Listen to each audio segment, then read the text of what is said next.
First of all, I want to wish everyone a ksiva chsim v'teva, good geben shtior, shana teva mesukah v'teva nira v'nigla, revealed good, open good. We should have a year, we should be ready to greet Meshech Zirkind and take it from Yad Mamash. The day of Rosh Hashana, there's many thoughts that race through our heads as we think about the day of Rosh Hashana, we prepare for Rosh Hashana. Particularly this year is the first time in 11 years that Rosh Hashana falls out on Shabbos, which has obviously deeper meaning and significance. But in general, the idea of Rosh Hashana is that a person should become a new person. You know, it's a hard idea. We don't find this idea necessarily in the secular world, but in a little way, in a little comparison, we see that every year there's a new phone that comes out, there's new devices, and it's below our dignity if we stick with last year's phone. We always need updates. How often do you get a message you have to restart your computer because there's a new update available?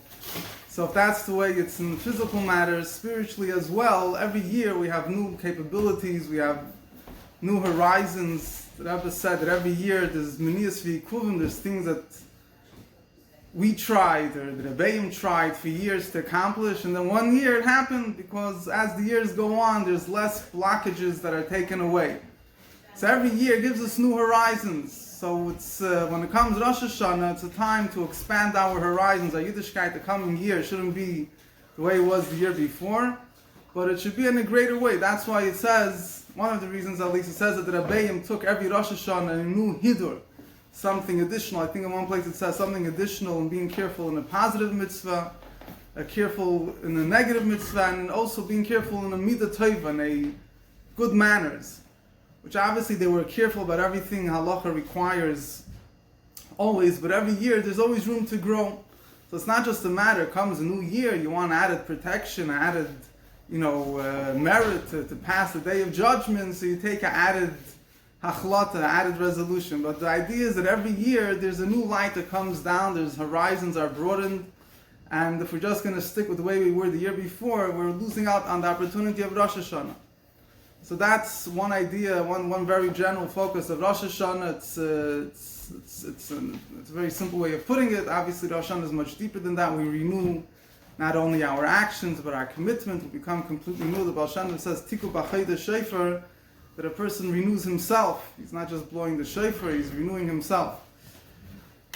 Then there's another thought that comes to my mind, that the Rebbe speaks a lot about the fact that Rosh Hashana took place, the first Rosh Hashana took place by Adam Rishon. Adam Rishon was created on the sixth day of creation, and he tells all the animals and the whole creation that was created in the past 6 days, that let us come and bow down in front of the Eibishter. And the way the Chachamim put it, that Adam Rishon, a Jew, through his avodah becomes a partner to the Eibishter in creation. It's very powerful words. He becomes a partner in creation. Now, what does it mean, a partner? So it reminds me of a story that, it's a famous story. I heard it from someone, heard it from Rabbi Mendel Futterfass.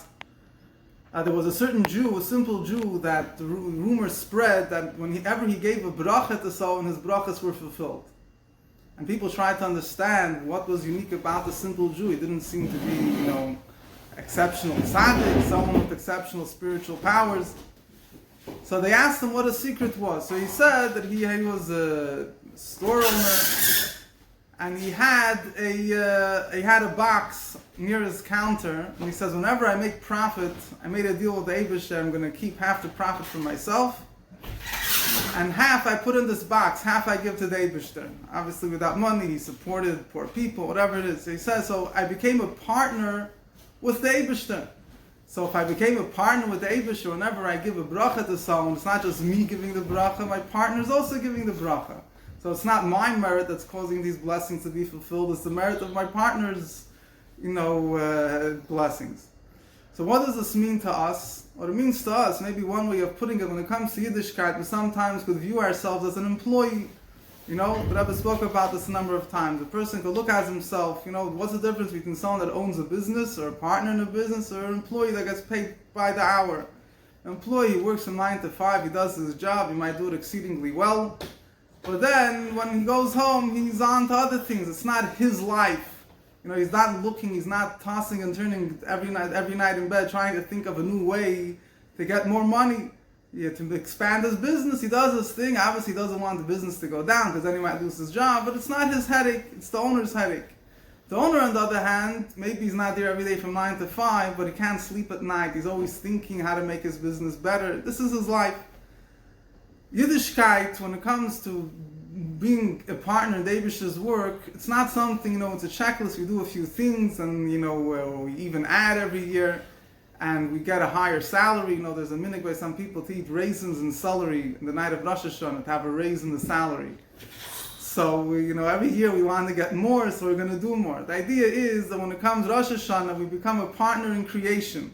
We understand that wherever we have an opportunity, it's not about, an employer-employee relationship. We're a partner. Wherever we have an ability to do something, we look at everything in the world. It's like just like a person that has a business. He's trying to find every way, whatever he has. He has Twitter, Facebook, he's trying to find a way how to use that to make money.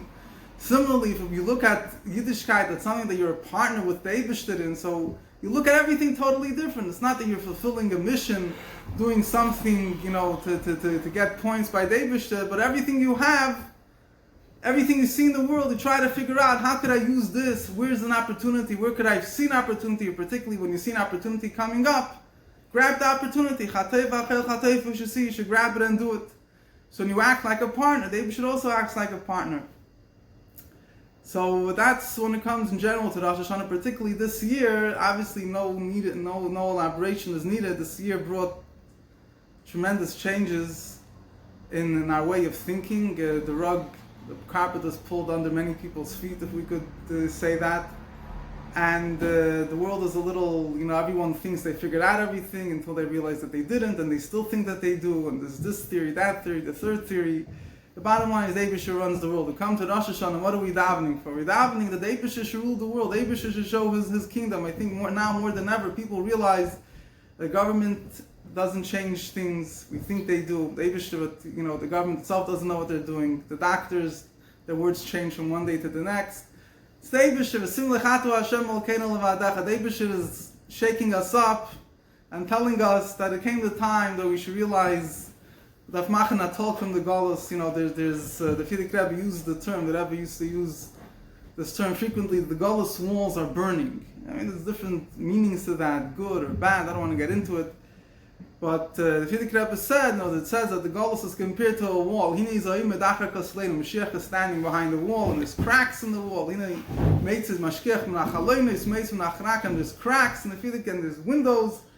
And the Fidik Rebbe said that the Golos walls are already burning. So the reminds me of a story. It's Taka learning it off from everyone, I guess. But Lenin Yimach Shmoy. This is what they, kids in Russia used to learn.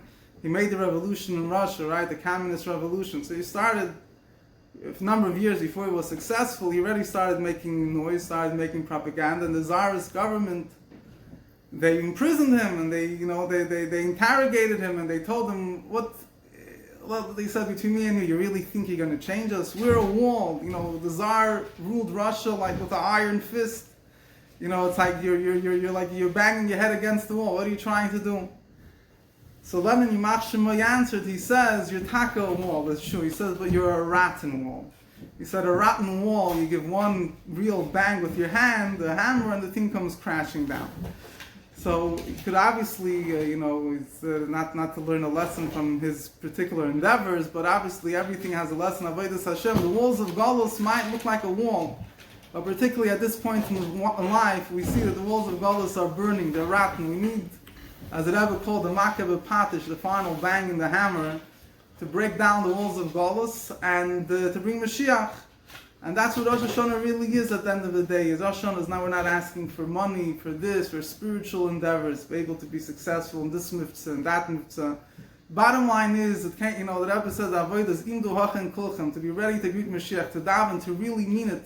There's a word that they say, Reb David Talmud, there was a Matla Shenabla, probably many people heard of. He had a son, had 8 sons, each one became a Rebbe in a different place. One of his sons was Reb David of Talmud.